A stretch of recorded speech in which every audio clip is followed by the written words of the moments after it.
So I've been playing a lot of Need for Speed Payback. Thank you for joining me on my live streams, by the way. This is EA's brand new Need for Speed game. It's their venerable racing franchise. It's made EA tons and tons of money, but they want to make a lot more money. They've added the old speed cards into this game, and they've added, essentially loot boxes, crates that you can buy with real-world money that will give you a random chance at collecting augmentations for your vehicles and stuff that you will earn. It's a grind. It is a drag that stuff is implemented into this game. It's a drag that EA is really trying to sort of co-opt their FIFA Ultimate Team kind of trading card model and slap it into whatever game they can. Obviously, it's worked for EA as a fiscal business, as a corporate entity, but it is a little weird to see it kind of slathered across every type of experience. Speed cards are an unnecessary addition to this franchise, but that isn't the thing that I'm most disappointed with Payback. It just feels like it's too little, kind of too late in the day, I think Forza with its Horizon franchise has kind of taken the pole position. Oh, yeah, sorry for that one. It's taken it away, that arcade racing experience with a lot of diversity and a lot of different car models and the exquisite visuals. It just feels like it's gone right past what Need for Speed used to be about. Since the last Need for Speed game in 2015, they've gone back to some of the Need for Speed Underground underpinnings, of putting some flair and some customization on your vehicles. This time out, there's much more diversity in environmental lighting and the day-night cycle and stuff like that. You're racing around inside of a Las Vegas-like city, and you're part of a crew that does some nefarious things, stealing cars from gangsters and Vegas money people that are ruthless. And then you get kind of double-crossed and you got to take on old teammates and steal from them, and it's all about getting payback. You do get chased by cops in this one a little bit, but it's very much you're just kind of being chased down a set path, and you have to go through checkpoints, and you got to sort of run through the loops, and then the cops just disappear, and then suddenly you're on mostly empty urban streets, and you see the occasional cluster of people, which weirdly feels out of place because so much of this massive environment is so devoid of life. You see some characters in cars and things like that, and they sort of pop up in the cut sequences. There are some, pretty well-made, rendered CG cut sequences, and they put an emphasis on these sort of epic movie-type moments. That wouldn't be out of place in a Fast and Furious movie, to be frank.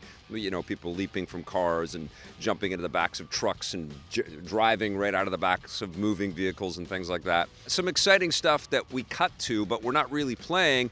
And I think this is where I feel like Need for Speed is kind of letting me down the most. It feels like this franchise is on the cusp of going open world, but you can get out of the car. Sort of more Grand Theft Auto Light, or the old classic Driver when they made that move. One of the things that I kind of recognize is that I was using the fast travel quite a bit. It got a bit boring racing from objective to objective, and I just bounced quickly to my next destination so I could get into a race. That's not a great sign. This open world racing should just be super fun all the way along. So they spend a lot of money kind of creating characters, and most of them are insufferable in this, I have to be frank. Really saying obnoxious and awful things throughout that. At one point, Tyler, one of the main characters that you play as, says, nighttime, the city really comes alive at night, or something so ludicrous. He's in a vehicle by himself and he's just espousing things. And there's a lot of challenge with it. You're obviously having characters interact with each other over radio chatter and stuff, and every actor is sort of reading their lines as if they're reading traffic conditions on AM radio or something like that. There's no real truth in any of the connection that we have with these characters. Now, all that being said, EA has been spending, they had live action with the last Need for Speed game. They keep going into this kind of story-driven thing. They made a damn Need for Speed movie with Aaron Paul and Dominic Cooper and Rami Malek, which wasn't awful, it wasn't super terrible. Why can't they just now take Need for Speed, really embellish this open world, populate it with interesting characters, and let us get out of the car, but also drive around? Because the whole time I was playing this, I felt like it wanted to be kind of a Grand Theft Auto kind of experience. You can collect all kinds of cars and you unlock them. There's like several different types of currencies in this game, which is so obviously hammered by the fact that they've got the live streaming speed card system thing happening in there, and it's all sort of a tug at the roulette wheel what kind of card you're going to get, and a lot of times you don't get the card that you want, and you got to crumple that up to make separate parts, and you take 3 part pieces and you can make another speed card, and you can actually it's ludicrous how many different currencies you kind of have to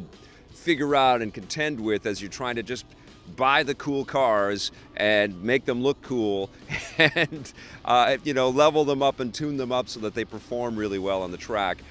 The racing was actually fun. It was.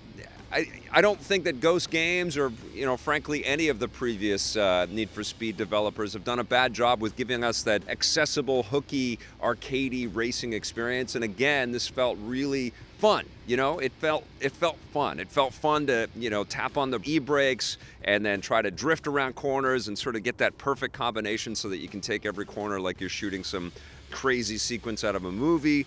They've added drag racing into this. There's lots of drifting stuff in here. But I really just wanted to, there was a couple things. I was thinking about Grand Theft Auto and the idea of being able to jump out of my car. My daughter actually came in and watched me play this for a little bit, and she said, "Can you get out of the car, Dad?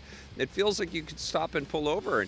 And I said, "No, you can't in this game, but there are games." And she said, "Oh, you can get out of cars and then you can get back in and get out and get in." And she was like putting it together that was a missing element. She's 5. She put it together that we should be able to get out of Need for Speed's cars, especially in this big city, especially in a kind of a Las Vegas-y type city, and you can't.